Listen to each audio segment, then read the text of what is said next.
Hello বন্ধুরা, আজকে চলে এসেছি এক কাস্টমারের বাড়িতে। এই যে দেখতে পাচ্ছেন টিভিটা একেবারে সাউন্ড কিন্তু রেডি রয়েছে, কিন্তু ছবি আসে না, লেটেস্ট লাইন হয়ে আছে। তো দেখতে হবে টিভিটা খুলে কোথা থেকে এই লেটেস্ট লাইনটা হয়েছে, কারণ এটা অনেক কারণে হতে পারে। এটা খুলে চেক করতে হবে। এই রেটের যে লাইন রয়েছে এটা অনেক কারণে হতে পারে। তো দেখতে হবে, টিভিটাকে এবারে খুলে নিই। টিভিটাকে খুলে নিয়ে দেখব কোথা থেকে প্রবলেমটা আসে। তো বন্ধুরা সাথে থাকবেন, পুরো ভিডিওটি দেখলে কিন্তু এরকম প্রবলেমের টিভি আপনারাও বাড়িতে বসে করতে পারবেন। আর ভিডিওটি কেটে কেটে দেখলে কিন্তু কিছু বুঝবেন না। তো দেখি টিভিটাকে খুলে নিয়ে ক্যাবিনেটটাকে খুলতেছি। এই যে দেখতে পাচ্ছেন অনেক পুরনো টিভি, স্ক্রুগুলো জং খেয়ে গেছে। টিভিটাকে কিন্তু ক্যাবিনেটটাকে খোলা হয়ে গেছে।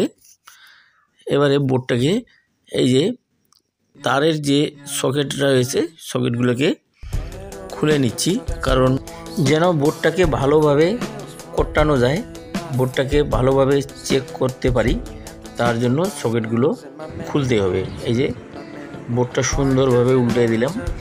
এবারে দেখতে হবে প্রবলেম কোথায় আছে, মিটার লাগিয়ে চেক করতে হবে। এটা ইএসটি আউটপুট ভোল্টেজ রয়েছে 180 ভোল্ট। এই 180 ভোল্ট মেসিং হওয়ার কারণে এটা হতে পারে, তার জন্য চেক করতে হবে ভোল্টেজ এসটি থেকে আউটপুট হচ্ছে কি না।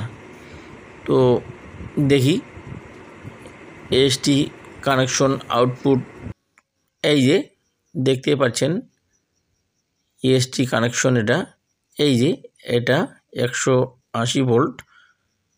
এই যে লক্ষ্য করবেন এখান থেকে এখানে কিন্তু একবারে ঠিকঠাক রয়েছে। এখান থেকে এখানে একটা জাম্পার রয়েছে, জাম্পারটাও একদমই ঠিক রয়েছে। তাহলে এবারে দেখতে হবে এখান থেকে কোথায় আসছে। এই যে এখান থেকে এখানে চলে আসছে, এদিক থেকে সোজা চলে আসছে যে ব্যাসের যে কানেকশন রয়েছে, ব্যাস বোর্ডের 180 ভোল্ট সোজা কিন্তু এখান থেকে এখানে চলে এসেছে, কিন্তু এখানে ভোল্টেজ পাচ্ছি না। তাহলে এবারে দেখতে হবে, এই যে লক্ষ্য করবেন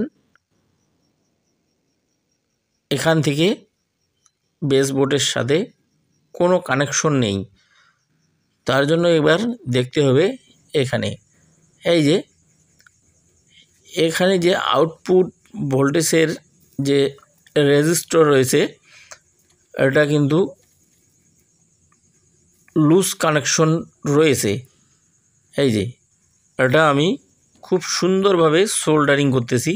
এই যে লক্ষ্য করবেন এই রেজিস্টার কিন্তু ডেড হয়ে যায়নি, এটা সোল্ডারিং করে দিলাম। এবার দেখব বেস বোর্ডে 180 ভোল্ট আউটপুট হয়ে এসটি থেকে এটা চেক করে দেখব। এই যে কানেকশন দেখবেন একদম কানেকশনে ধরেছি। এবারে মিটারে লক্ষ্য করবেন, এই একদমই ঠিক রয়েছে 180-88 ভোল্ট। তো নর্মালি এটা টিভিটা এখন চালু হলেই নর্মালি 180 হবে, 180-188 এটা কোনো ব্যাপার না। তো দেখব এবারে টিভিটা চলে কি না। এই যে টিভিতে কিন্তু ঝকঝকা ছবি চলে এসেছে। তো বন্ধুরা পুরো ভিডিওটির সাথে থাকার জন্য অসংখ্য ধন্যবাদ।